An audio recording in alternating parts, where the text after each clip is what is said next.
Hello friends, welcome to Sakshi kitchen. ఈరోజు వీడియోలో నేను మీకు చూపించబోతున్నాను చిక్కుడుకాయ టమాటో కర్రీ ఎలా చేసుకోవాలి అన్నది.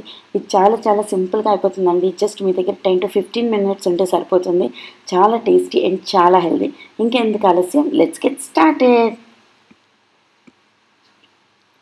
ఈ కర్రీ చేసుకోవడానికి ఫస్ట్ ఒక కడాయి పెట్టుకోండి. దాంట్లో ఒక 2 స్పూన్ల ఆయిల్ యాడ్ చేసుకుంటే సరిపోతుందండి.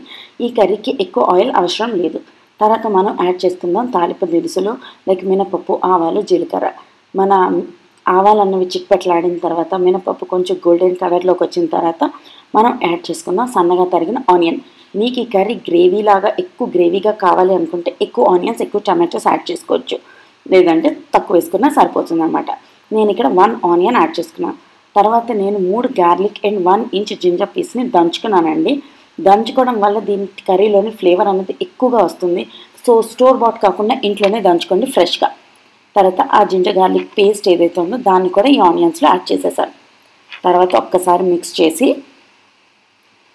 తర్వాత నేను యాడ్ చేసుకున్నాను కరివేపాకు అండ్ పచ్చిమిరపకాయలు.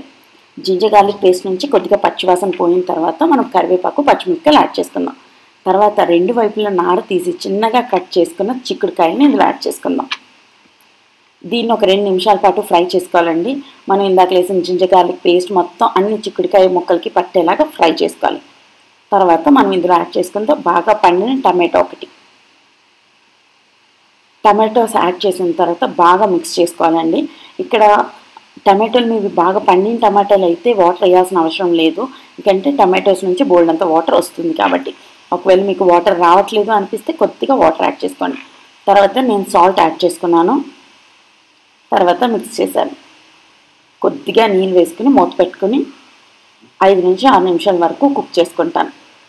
మధ్యలో మూత తీసి మీరు ఒకసారి చెక్ చేస్తూ ఉండాలండి. మన చిక్కుడుకాయ గింజలు ఫుల్గా ఉడికిన తర్వాత మన ఈ కర్రీ అన్నది అయిపోతుంది అన్నమాట. లైక్ ఇప్పుడు ఆల్మోస్ట్ అయిపోయింది, చూసారా. ఇక్కడ నేను యాడ్ చేసుకుంటున్నాను కొద్దిగా కారం. మనం పచ్చిమిరపకాయలు ఆల్రెడీ యాడ్ చేసాం కాబట్టి ఒక్కసారి చెక్ చేసుకుని కారం యాడ్ చేయండి. తర్వాత ఇంట్లోనే తయారు చేసుకున్న గరం మసాలా పొడి బాగా మిక్స్ చేసుకుని మరో 2 నిమిషాల పాటు కుక్ అవనిస్తాను. తర్వాత ఈ వాటర్ అంతా ఎవాపరేట్ అయిపోయింది. మన చిక్కుడుకాయ గింజ కూడా ఫుల్గా ఉడికిపోయింది. లాస్ట్లో కొత్తిమీర జల్లుకొని శుభ్రంగా సర్వ్ చేసుకోండి.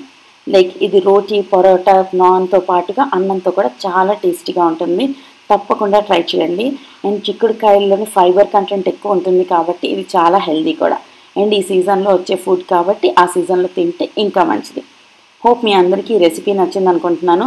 ట్రై చేయండి, నాకు కామెంట్ సెక్షన్లో షేర్ చేయండి మీకు ఎలా అనిపించింది అన్నది. మరో మంచి రెసిపీతో రేపు కలుస్తానండి. అప్పటి వరకు Tata, by by and happy cooking.